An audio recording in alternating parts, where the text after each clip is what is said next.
Attorney, may iba lang po ako ng topic kasi kayo po ay kabilang po doon sa nagsulong sa Universal Healthcare, no, attorney.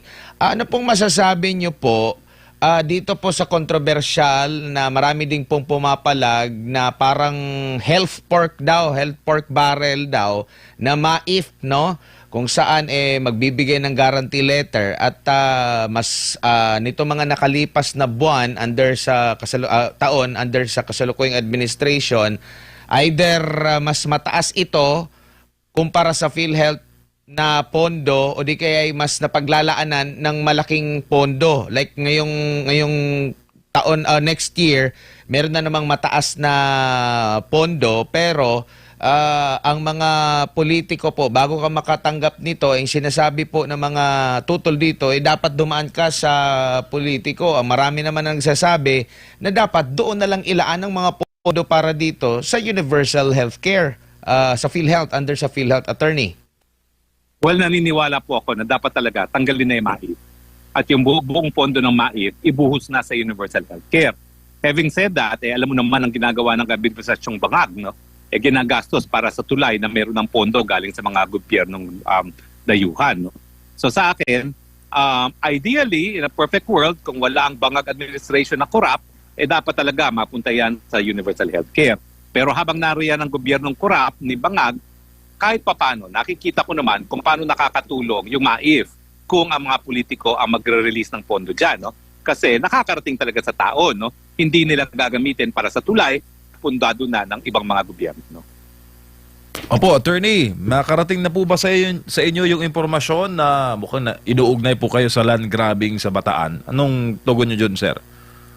Lumang tugtugin na po yan, ang tagal na po niyan. Sa katunayan, sabi nila as early as 2022 daw, nagdemander sila sa ombudsman, wala namang kaso. Sa akin, kung meron akong masamang ginawa, di bagsampa sila ng kaso, bakit sila ang ngawa ng ngawa sa publiko? At bakit ginagamit ngayon itong issue nito para mapawala ng isang linilitis para sa kidnapping na minsan na ay nakonvict na for kidnapping. Alam mo itong issue nito, ginagamit nila. Sinasabi ng Madriaga na minsang nakonvict para sa kidnapping at ngayon nahaharap na naman sa 2 counts ang kidnapping. Sinasabi niya na kaya daw siya kinasuhan ng kidnapping dahil linilihis ko ang issue sa land grabbing. Wala po kinalaman ng land grabbing. Kung ako po yung nag-land grabbing, kasong sibil po yan, magdemanda kayo. Pero ako po, ang masasabi ko lang, hindi ko naman sinasabi na talagang guilty na siya dahil hukuman lang ang po pwede magsabi dyan. Kasama po ako ng mga parientes na mga biktima ng kidnapping habang hawak yung 2 Filipino-Chinese na kidnap victims. No?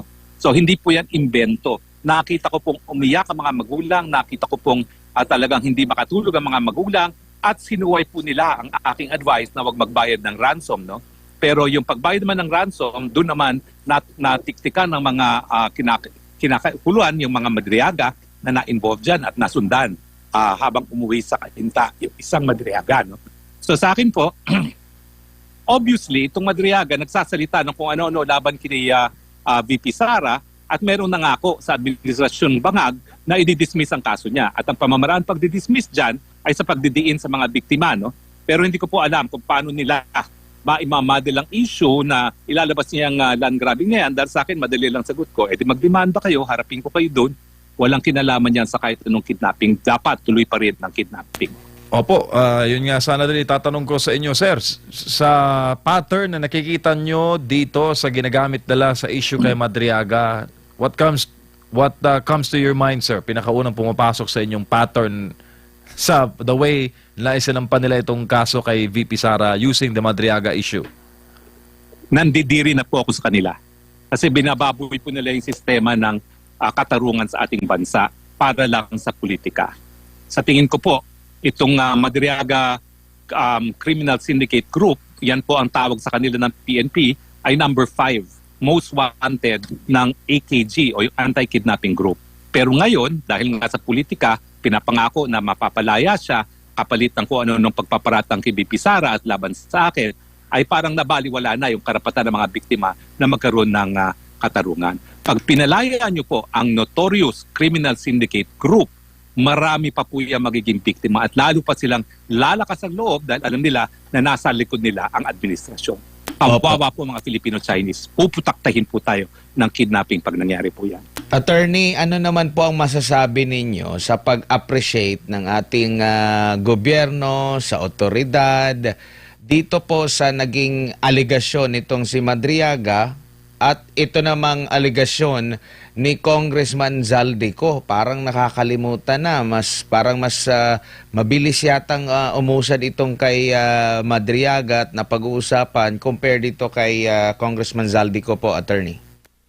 Well, alam natin ang strategiya ng gobyerno dahil binato sila ng katotohanan, iligis ang issue. At kung mapapansin mo, yung mga nagsusulong ng Madriaga issue, ito yung mga pinakamamahal na bayaring public relation firm. Alam na nila kung sino yan. No? So obviously, ang strategiya nila, dahil lumabas ang katotohanan na ang korupsyon ay nagsisimula at nagtatapos sa presidente mismo, linilihis nila ngayon ang issue sa pamamagitan ng kung ano-anong mga issue. At syempre, nandyan pa rin yung intention nila na talagang pabagsakin si Sara Duterte. Attorney, maraming salamat po sa inyong oras at panahon. Merry Christmas and Happy New Year! See you soon! Merry Christmas po at papasok na ako dahil zero temperature. Maraming salamat po. Maraming salamat si Attorney Harry Roque, dati pong tagapagsalita po ng palasyo ng Duterte administration po, mga kapartners.